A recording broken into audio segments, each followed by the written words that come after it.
এক সময় ছিল সাজানো সংসার, ছিল পরিবার পরিজন, কিন্তু জীবন সায়ান্নে এসে ঠাঁই হয় রেল স্টেশন প্ল্যাটফর্মে। বলছি ৭৫ বছর বয়সী মানসিক ভারসাম্যহীন আকলিমা বেগমের কথা, যার চরম দুর্গতিতে পাশে দাঁড়ালো স্বেচ্ছাসেবী সংগঠন আপন ঘর ফাউন্ডেশন।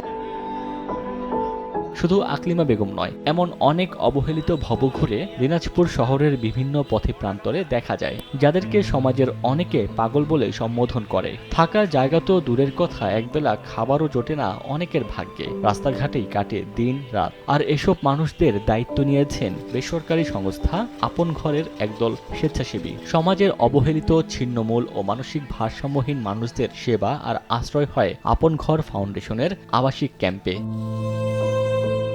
মানবতার সেবায় আপন ঘরের মতো সংগঠনগুলোর পাশে বিত্তবানরা এগিয়ে আসলে ছিন্নমূল মানুষরা পাবেন মাথা গোজার ঠাঁই, মিলবে জীবনের নিরাপত্তা। এ ধরনের মানবিক উদ্যোগকে স্বাগত জানান সাধারণ মানুষ। আমি আপন ঘরকে স্বাগত জানাচ্ছি।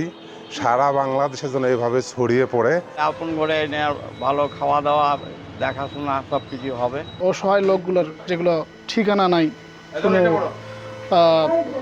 অসুস্থ অবস্থায় পড়ে আছে, এদেরকে যে এইরকম একটা মহৎ আপন ঘর ফাউন্ডেশন একটা যে উদ্যোগ নিয়েছে, এটা আসলে অনেক বিশাল একটি মহৎ কাজ। দিনাজপুরের বুকে এই আপন ঘর ফাউন্ডেশন যেভাবে আজকে কিছু এই যে অসহায়, কিছু যাদের ভূমিহীন লোকদেরকে ধরে নিয়ে আসে, তাদেরকে পরিষ্কার পরিচ্ছন্ন করে, নতুন পোশাক পরিধান করে, খাওয়া দাওয়ার ব্যবস্থা করে, এটা দেখে সত্যি অন্য একটু আবেগ আপ্লুত হয়ে গেলাম। যারা বেওয়ারিশ ঠিকানাহীন তাদের পরিষ্কার পরিচ্ছন্ন করে আবাসিক ঘরে স্থান দেন আপন ঘরের স্বেচ্ছাসেবকরা। তো আমরা চলার পথে দেখি, দেখার পথে হয়তো তাদেরকে একটা রুটি কিনে দিই, কিন্তু এই মানুষটা কোথা থেকে আসলো, কি মানে খাওয়া পড়া নিয়ে যাচ্ছে, জীবনযাপন করছে, এদিকে আমরা কোনো খেয়াল করি না।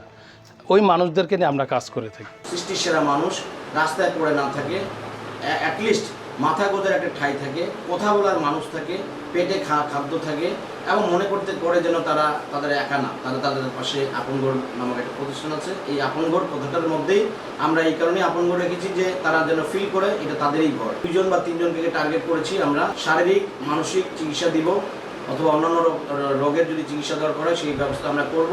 আপন ঘর ফাউন্ডেশনের যাত্রা শুরু হয় 2020 সালে।